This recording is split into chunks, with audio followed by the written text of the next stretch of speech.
If 92 years of life have taught me anything, it is this.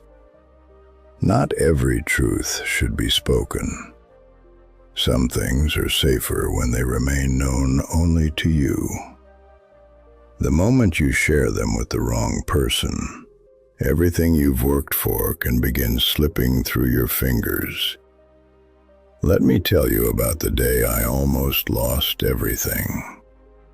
It wasn't a dramatic disaster. There was no fire, no flood, no accident. It was just one small mistake. I trusted the wrong person with my plans. The year was 1967. I was young, hardworking, and had been running a small shoe store for nearly 15 years.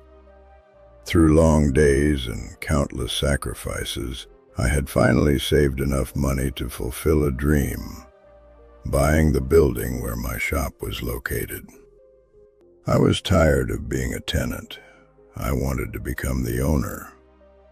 My landlord, Mr. Castellano, was getting older and was ready to sell. We had already agreed on a price. Everything was set. I was only 3 weeks away from becoming the owner of my own building. But then I made a mistake that many people make every day. I shared my happiness, my plans, and my dreams with someone else. His name was Vincent Mell. Every month he came into my store to get his shoes polished. Over the years, we talked often, sometimes about old times, sometimes about neighborhood stories, sometimes about baseball. He seemed trustworthy.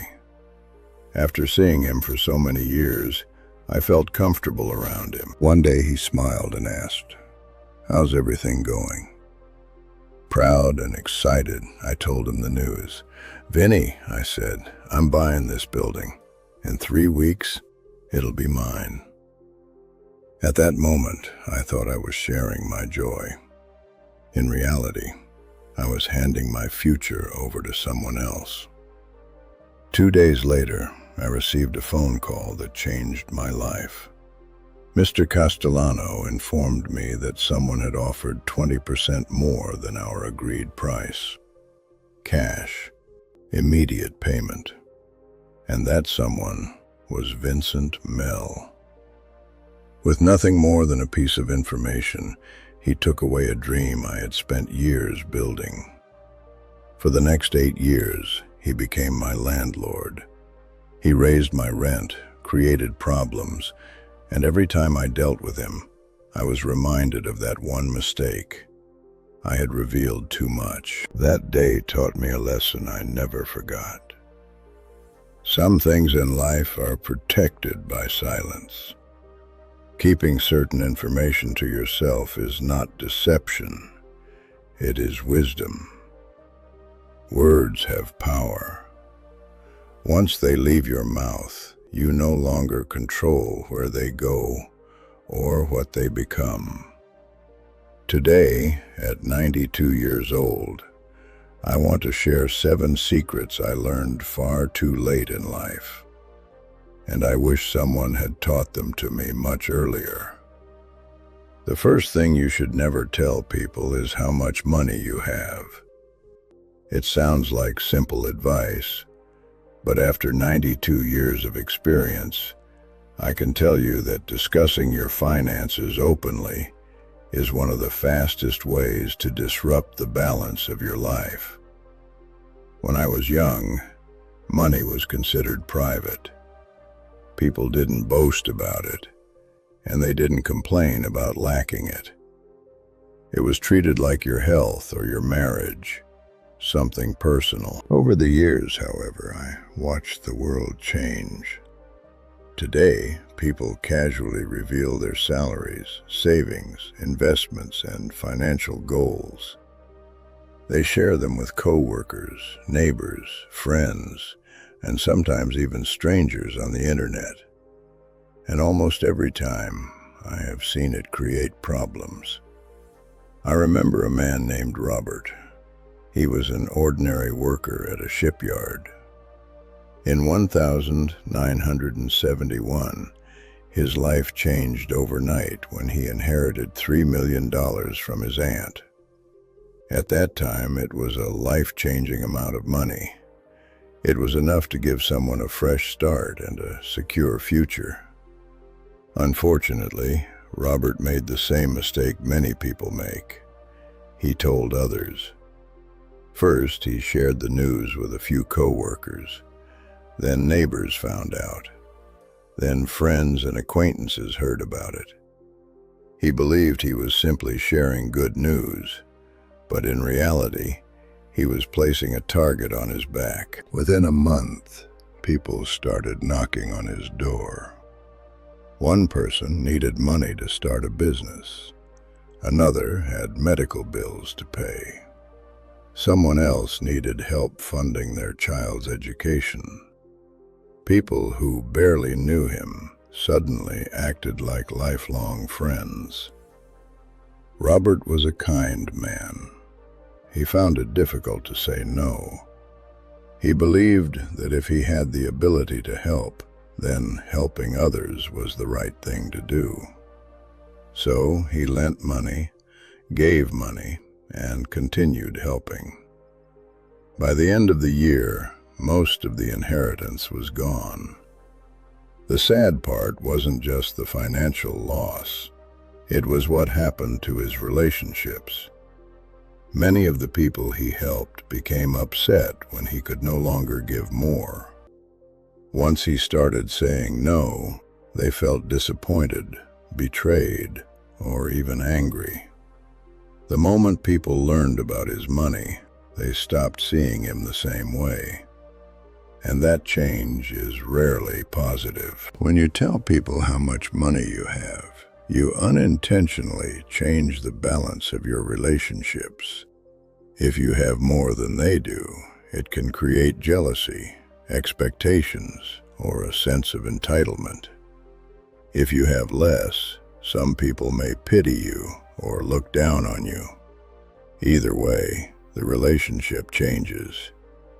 In all my years, I have rarely seen a situation where revealing your finances improved a relationship. So my advice is simple. Keep your money private. Your spouse should know. Your accountant should know. At the right time, your children should know. But your co-workers, neighbors, acquaintances, and even many of your friends do not need that information. And if someone asks directly, remember that the people who are most interested in your finances are often the very people who should not know about them. Simply smile and change the subject. We're doing fine, thank you. How about you? How have things been? Because your bank balance is more than just a number. It is connected to your peace of mind, your freedom, and your relationships. Protect it carefully. The second thing you should never tell anyone is what you truly think about your boss or anyone who holds power over you. Now, I never really had a boss because I spent most of my life running my own store, but that didn't mean I was completely independent. I had landlords, suppliers, inspectors, tax collectors, and plenty of other people whose decisions could make my life either easier or much harder. And I learned very early on that speaking negatively about people who have influence over your life is almost never a wise decision, no matter who you're talking to. Back in the 1970 seconds, I had a young man working for me. Let's call him David. He was hardworking, honest, and dependable in many ways. But he had one weakness. He couldn't control his tongue. He had a lot of complaints about one of our suppliers. To be fair, his complaints weren't entirely wrong. The supplier charged high prices, delivered late, and acted as if he was doing us a favor by working with us. David had every reason to be frustrated. The mistake wasn't that he felt angry. The mistake was that he talked about it. One day, while chatting with a customer, he started criticizing the supplier. He wasn't trying to cause trouble. He just wanted to vent and get things off his chest. But the world is small, and life has a strange sense of humor. That customer happened to be the supplier's cousin. That single conversation cost me dearly. I lost the supplier, and I was forced to find new ones under even worse conditions. It took me 6 months to recover from the damage. And David? I eventually had to let him go. Not because I wanted to, but because I could no longer trust his judgment. The truth is, complaining rarely improves anything, especially when you're talking about someone who has power over your life. If you genuinely have a problem, either address it directly with that person or keep it to yourself. Spreading your frustration around may give you a few minutes of relief, but the consequences can follow you for months or even years. Your spouse may be the one person with whom you can speak openly. Perhaps that's one of the beautiful parts of a close relationship. But even then, be careful. Don't make venting a habit. Don't let complaining become your identity, because over time, you become what you repeatedly say. The next time you feel tempted to speak negatively about someone, ask yourself a simple question. What will I gain by saying this? And what could I lose? Most of the time, the answer will be obvious. You might gain a moment of relief, but you could lose something far more valuable. Protect your words. There are healthier ways to release frustration. Take a walk. Work hard. Build something. Create something. But don't turn your words into weapons.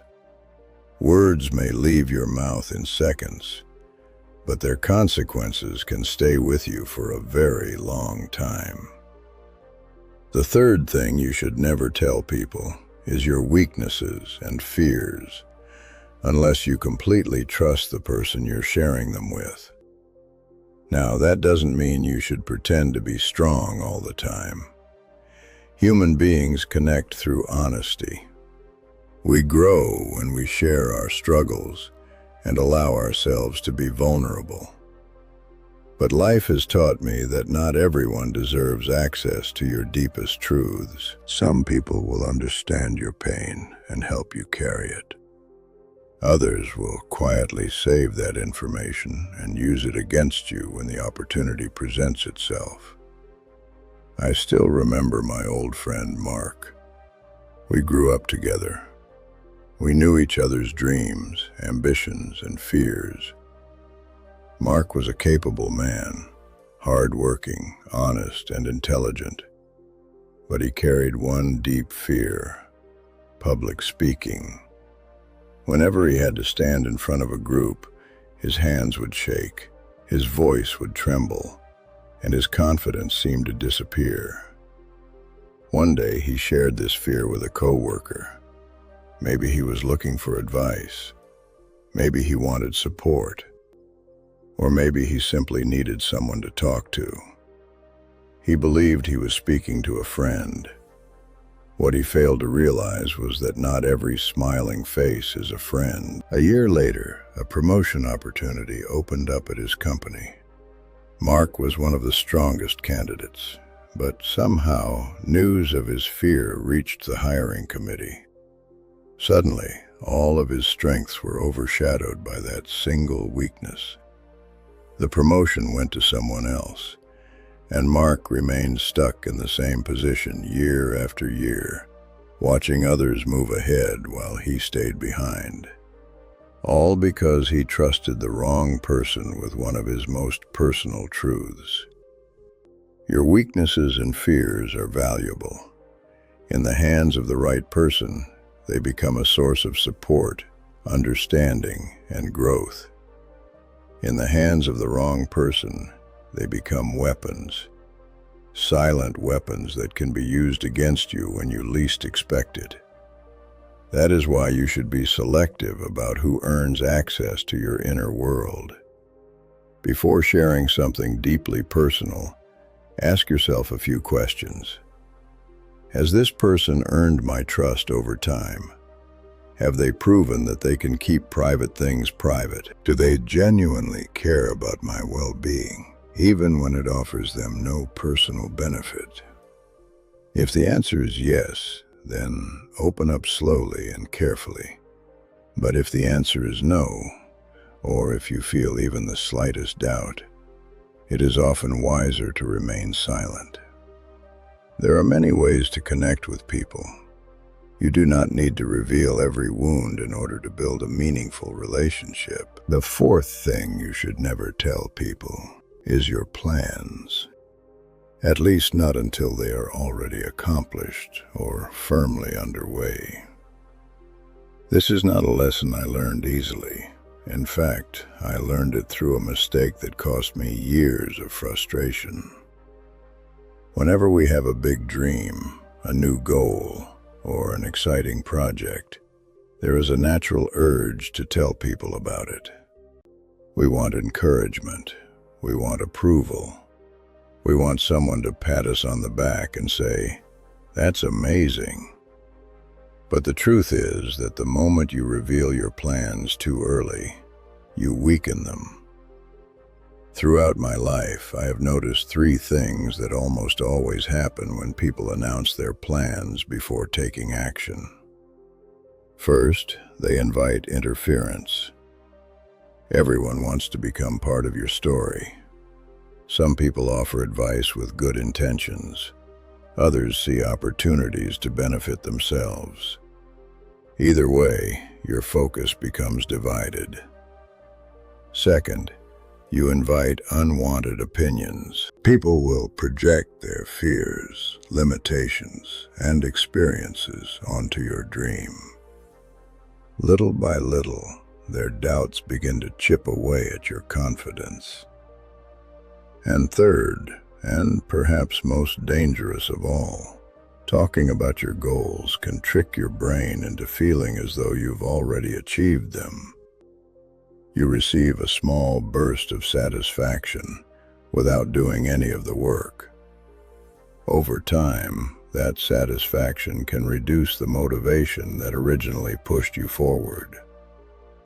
That realization changed the way I approached my life. I made a promise to myself.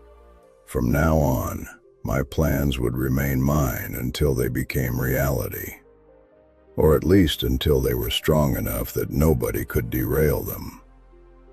When I decided to marry Gloria, I told almost no one. Not my friends, not the neighbors, not even most of my family. I waited until I had the ring and the wedding date was officially set. It wasn't because I wasn't excited. I was incredibly happy, but I understood something important. People would have opinions. They would share fears, doubts, and judgments. And I didn't want their noise taking up space inside my mind while making one of the biggest decisions of my life. So my advice is simple. Let your plans grow in silence. Strengthen them through action, not words. Work quietly. Build steadily. Keep moving forward when nobody is watching. And when your plans are strong enough that no opinion can shake them, then let the world see the results. There is an old Italian saying, "The one who talks scatters, the one who stays silent gathers." Gather your strength, gather your progress, gather your results. And when the time is right, The world will notice on its own. The fifth thing you should never tell people is that you're thinking about leaving your job, your neighborhood, or your relationship. At least, not until you're truly ready to leave. This lesson is connected to what I said earlier about keeping your plans to yourself, but it's delicate and important enough to deserve its own place on this list. The moment you tell someone, "I'm thinking about leaving," everything begins to change. Quietly, subtly, but often permanently. I've seen this happen over and over again throughout my life. You tell your boss that you're considering leaving your job, and suddenly you're no longer viewed as part of the company's future. Instead, you become a risk. Important projects start going to other people. Conversations about promotions become less frequent. Behind the scenes, people begin preparing for your departure, even if you haven't made a final decision. From their perspective, you're no longer someone they can count on for the long term. You're someone who might disappear at any moment. The same thing happens in communities. You tell your neighbors that you're thinking about moving away, and little by little, you begin to feel detached from the place you still call home. The warmth and familiarity start fading. People stop looking at you the same way because, in their minds, you've already begun to leave. You may still live there physically, but emotionally, you're no longer fully part of the community. But perhaps the deepest impact happens inside relationships. If you tell your partner that you're thinking about leaving, whether you truly mean it or you're simply expressing frustration, that single sentence can change the relationship forever. Trust is a fragile thing. Once it has been shaken, it rarely returns with the same strength. I remember a woman named Sarah who lived just a few houses away from me. One day, she told her husband that she had been thinking about divorce. Notice what she said carefully. She didn't say she wanted a divorce. She didn't say she had made a decision. She only said she was thinking about it. She had been unhappy for some time and felt misunderstood. In her mind, those words were meant to be a wake-up call. She hoped they would make her husband realize how serious her feelings were. And in some ways, they did. Almost immediately, her husband became more attentive. He started making more effort. He listened more carefully and tried harder to improve the marriage. But those words had done something else as well. They had planted a seed of doubt. From that day forward, one question remained in the back of his mind. Could she leave me someday? That fear never completely disappeared. Every disagreement, every period of silence, every difficult moment carried that question beneath the surface. Their marriage lasted another 10 years, but something had changed. The sense of security they once had was gone. The comfort that comes from believing someone is fully committed had been weakened. If Sarah had truly decided to leave, or fully decided to stay, the story might have ended differently. But by standing in the middle, trapped between uncertainty and commitment, and by speaking that uncertainty aloud, she unintentionally weakened the very foundation of her relationship. That is why my advice is simple. Do not announce your departure until you are genuinely prepared to walk out the door. If you're unhappy with your job, either work to improve the situation or quietly begin searching for a better opportunity. If you're unhappy with where you live, either learn to appreciate it or start making plans to move. And if you're unhappy in your relationship, either commit wholeheartedly to repairing it or make an honest and respectful decision to end it. But never use the possibility of leaving as a weapon. Do not threaten people with your absence in order to gain control, attention, or influence. It rarely creates the outcome you hope for. More often, it damages the very things you later wish you could save. Some decisions are best completed before they are announced, because once certain words are spoken, they cannot be taken back. The conversation may end, but the impact of those words can remain for years. I've learned that people often underestimate the power of uncertainty. A clear decision, even a painful one, can usually be handled. But uncertainty creates fear, and fear changes the way people see you. The moment others believe you might leave, they begin adjusting their lives accordingly. They protect themselves, they distance themselves, they prepare for a future without you. And once that process begins, it is very difficult to reverse. So choose your words carefully. Make your decisions quietly. And when the time comes to stay, stay with conviction. When the time comes to leave, leave with dignity. But don't live in the space between those two choices for longer than necessary. Because some words don't simply describe a possibility. They create a reality. And once that reality begins taking shape, it can be much harder to change than you ever imagined. The sixth thing you should never tell people is someone else's secrets. This isn't just about protecting yourself. It's about deciding what kind of person you want to be. When someone trusts you enough to share something private, they are giving you more than information. They are handing you a piece of their heart. They are saying, I trust you enough to show you something I hide from the rest of the world. And in that moment, you are holding something incredibly valuable. Trust. Throughout my life, I have met many people who couldn't keep a secret for more than 5 minutes. You tell them something personal, and by the end of the day, the story has already reached someone else. Slightly changed, slightly exaggerated, and completely out of your control. Most of these people aren't malicious.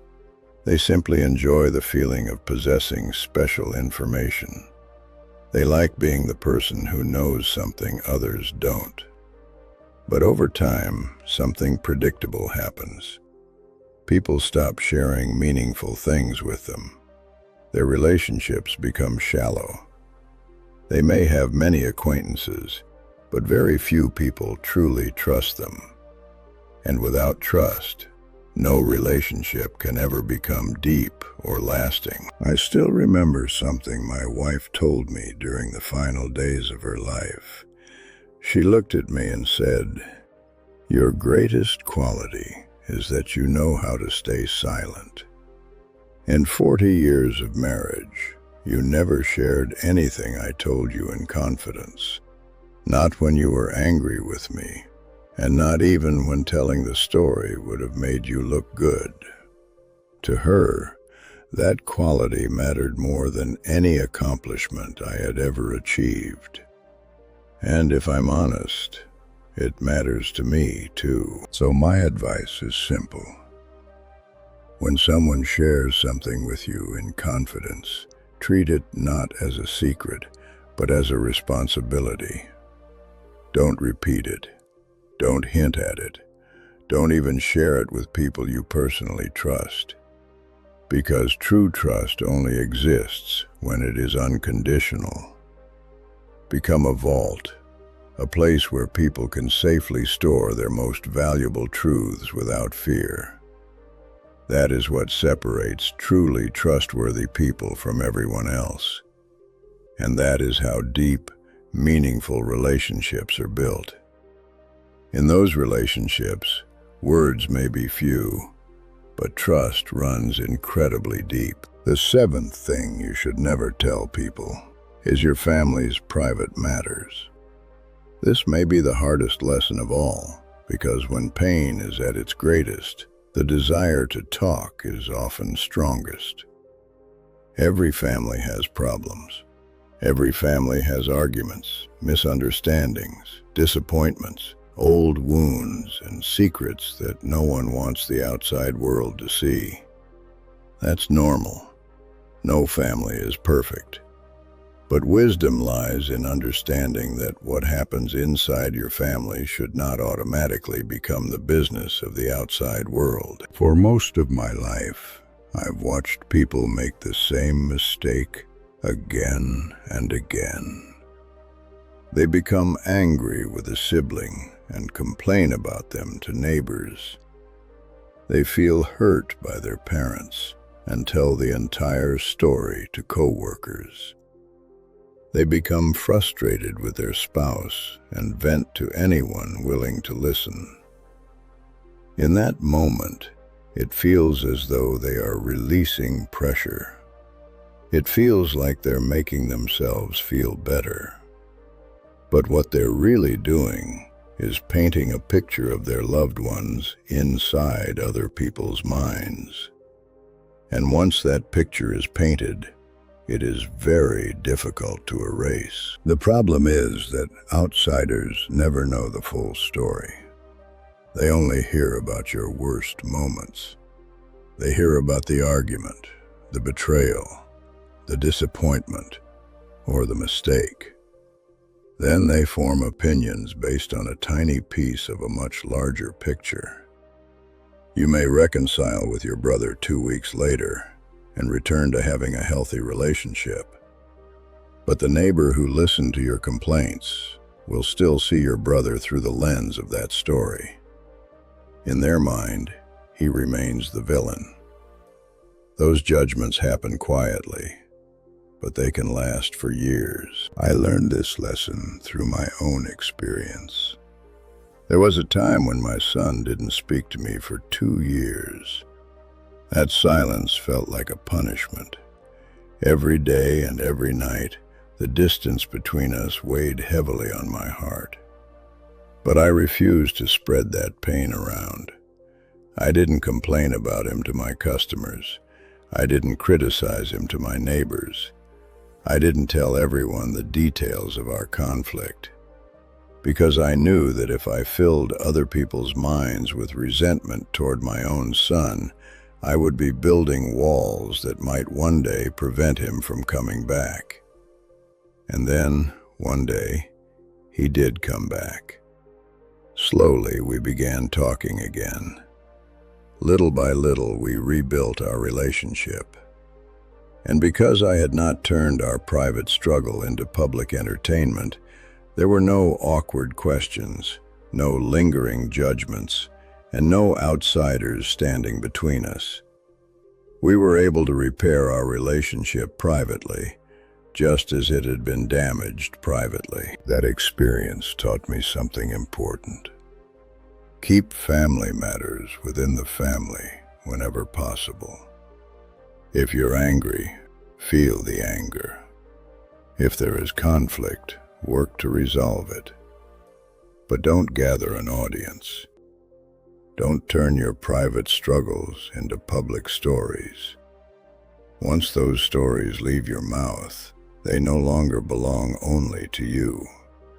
They become part of other people's opinions, and those opinions can influence your relationships in ways you can no longer control. Some things in this world are sacred.